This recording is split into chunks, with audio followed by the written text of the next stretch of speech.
Today's recipe is Russian cutlets, which means chicken cutlets with some vegetables and a white sauce, which will taste like cheese. So here I've got 650 grams of boneless chicken, which I have cubed. The two breast pieces actually. Here I've got 375 grams of boiled potatoes, which I've grated, which is around 2 medium-sized potatoes. Here I've got about quarter cup of cilantro, if you also known as kothmeer. If you have parsley, you can use that, it's up to you. Here I've got about half cup of milk. This is room temperature milk, which I will be using to make a white sauce for this recipe. Here I have some grated carrots, which is around 1/3 cup. Here I've got two stalks of green onions, which I've chopped. Here I have about 2 whole green chilies, which I have chopped. Here I will be using 3 French beans. It's up to you if you want to use this for your recipe or not. Here I've got about 1.5 tablespoons of butter, which I will be using while cooking the chicken. I've also got 2 tablespoons of additional butter, which I will be using for making the white sauce, or roux as you call it, or cheesy sauce for this recipe. Here I've got 1 chicken stock cube. Now if you have it, you can use it. If not, you don't need to use it. Here I've got some salt as per taste. You need to be careful when you're using salt in this recipe because the chicken stock cube already has salt. Here I've got 1 teaspoon of black pepper powder. Here I have 1 cup of shredded or chopped cabbage. Here I have about 2 tablespoons of bell pepper. You can take any color of your choice. Here I will be using 2 tablespoons of maida, also known as all-purpose flour, to make the white sauce or roux for this recipe. Here I have some white vinegar. This is around 1 tablespoon, which I will be using while cooking the chicken. I will be using 13 cloves of garlic, which is 1 bulb. The bulb of garlic weighed around 65 grams. Here I will be using 1 long green chili. This weighs around 6 grams. And I will be using a piece of ginger. This is around 17 grams of ginger. So what I will be doing is I will be making a paste of the 3 together and will be using it in this recipe. For this recipe, I will also be using some savia known as vermicelli, and if you do not have savia, then you can also use breadcrumbs. So I will be using this as a coating for my cutlets. I will also be using 2 eggs or as required for frying these cutlets. Let's start cooking this recipe. So I need to cook this chicken. Once the chicken is cooked, then I will shred it and use it for my cutlet. Right now I'm adding 1.5 tablespoons of butter. I'll just add it. Now you can use oil if you don't want to use butter, it's your choice, but butter gives a good flavor to the food. And I will be using the ginger, garlic and green chili paste right away.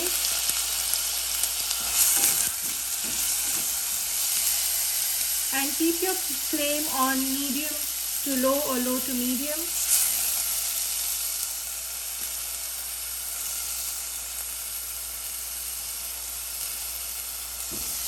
Now this ginger garlic paste that I made, it comes to around 3 tablespoons.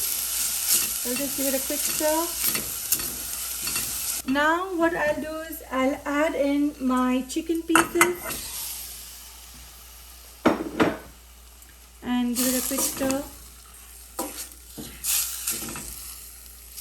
Now if you want, you can add a little oil to avoid the ginger and garlic paste from sticking to the bottom of your pan.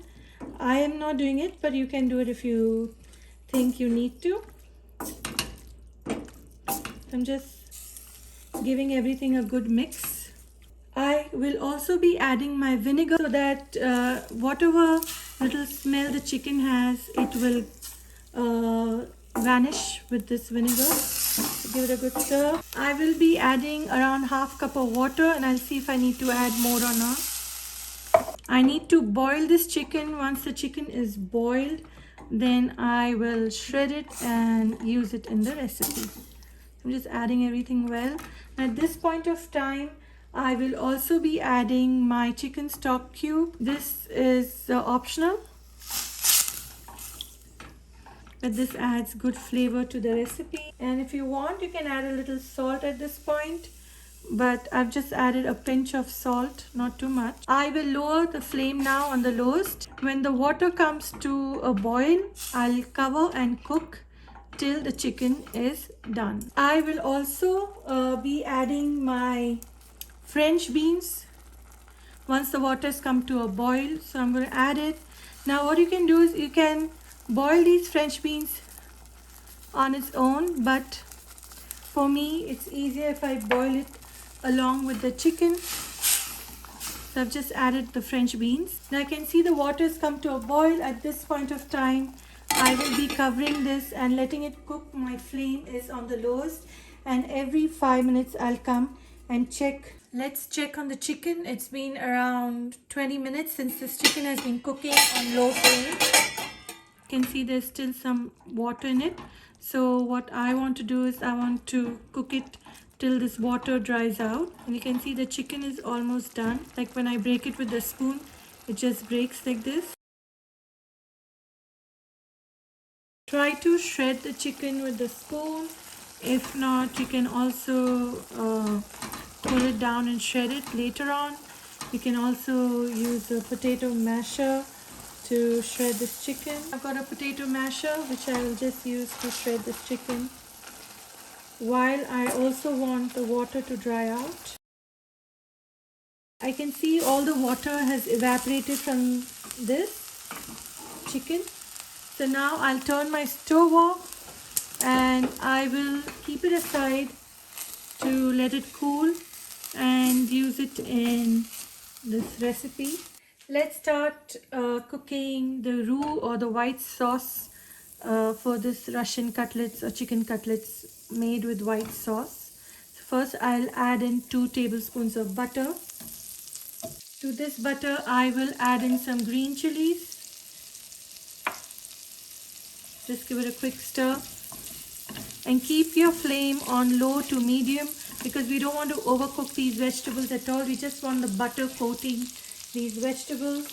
Then I will be adding some spring onions, also known as green onions. I've used only 2 stalks of it. I will also be adding the bell peppers. Give it a quick stir. I will be adding the carrots as well as some pepper powder. All the pepper powder actually. Just give it a quick stir.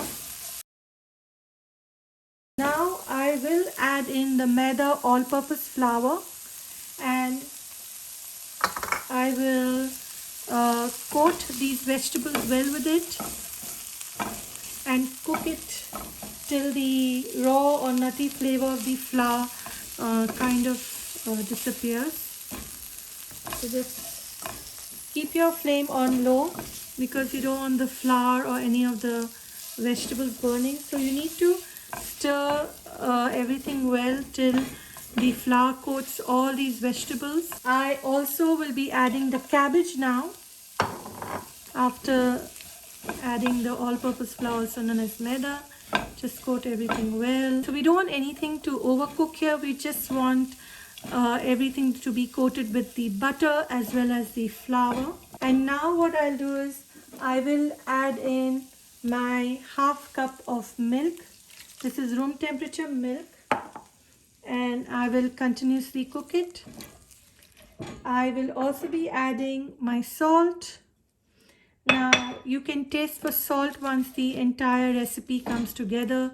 That's when you mix the chicken, you mix the potatoes, the boiled potatoes, and these vegetables. So what I want to do is I want to cook this milk with the vegetables till it becomes a little bit thick, like a sauce consistency.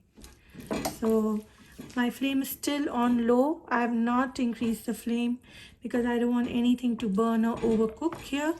So continuously stir, make sure to constantly stir. This is an optional addition to this dish, is the triangle cheese. If you want, you can add it. If you don't want, you don't need to add it. I'm just thinking I'll add it today. Sometimes I don't add it at all, but today I just feel like adding it to my recipe, which I will be doing right away. A good stir. Make sure the cheese is melted in. If you don't want to add this cheese, it's okay. Now in this recipe, if you want to add any other spice or masala, you can most certainly add, but I like this just with salt and pepper with the chicken stock, and I love the flavor of ginger and garlic with green chilies in this recipe. So I like to keep it a bit simple and not make the masalas take over the amazing flavors of this dish. You can see the white sauce along with the vegetables has mixed well and cooked well. Since if I just push back my vegetables, you can see there's no liquid coming out from here, which means the white sauce and the vegetables are ready. At this point of time, I will turn my stove off, and I will then add in my chicken. So let's add in the cooked chicken here.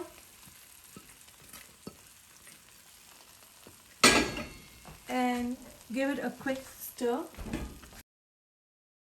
And now I will add in my grated and boiled potatoes with the cilantro. Just add everything and mix everything well. Now at this point of time, once you mix everything together, what you need to do is you need to taste for salt, because everything is cooked in this recipe, nothing is uncooked. So you can most certainly taste for salt. If you want to add any seasoning of your choice, you can do that at this point of time as well. I just like to mix everything well together. Let's see how the salt is in this recipe. This recipe needs a little more salt, so I'll add that. Just add some salt if required.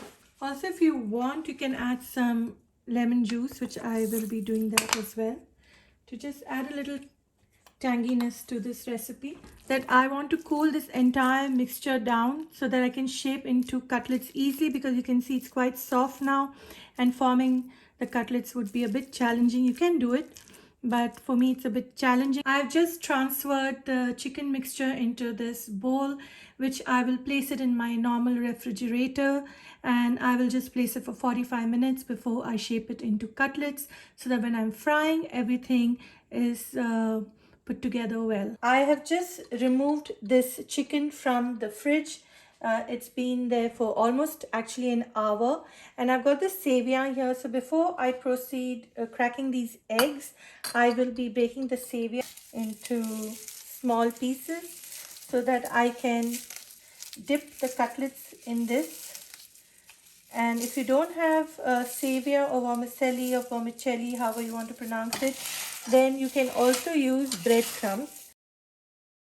Now you can see what I've done is I have crushed these well.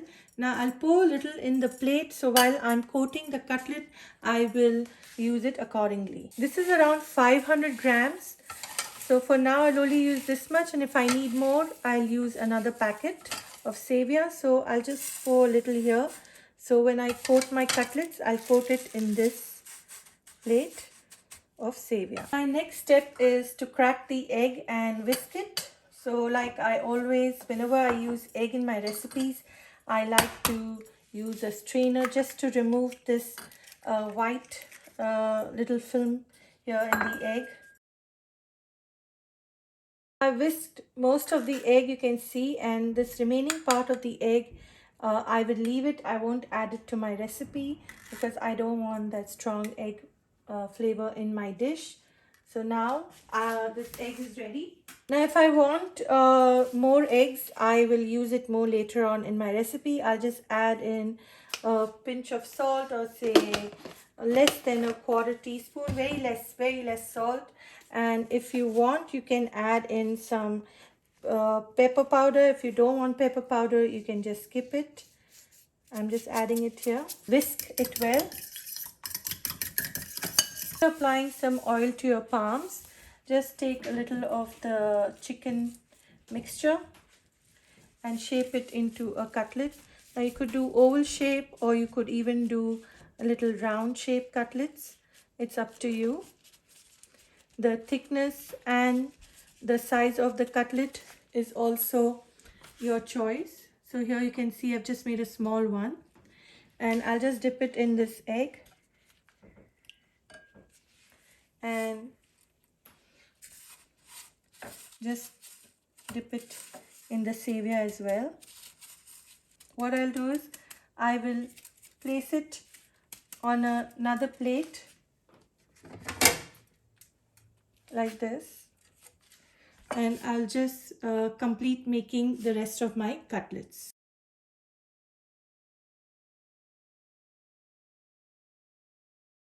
Now I will shallow fry these prepared cutlets. There are approximately 16 cutlets that's being made in this recipe. So I don't want the oil to be very hot because the savior can burn very quick. So I'm going to just check if the oil is warm enough.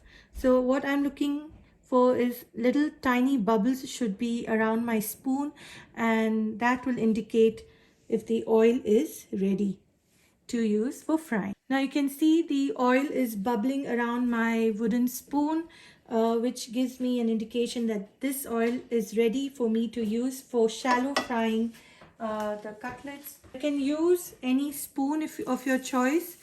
I use a spoon always to place my cutlets for frying because I don't want to burn my fingers. And right now my flame is between low to medium, but more on the medium side. It's a good idea to place it in the fridge half an hour before frying so that you don't have the extra savior floating around in your oil. And I don't keep the oil on low because then it will soak up all the oil. So try to keep your flame always low to medium, but on the higher side of the low flame.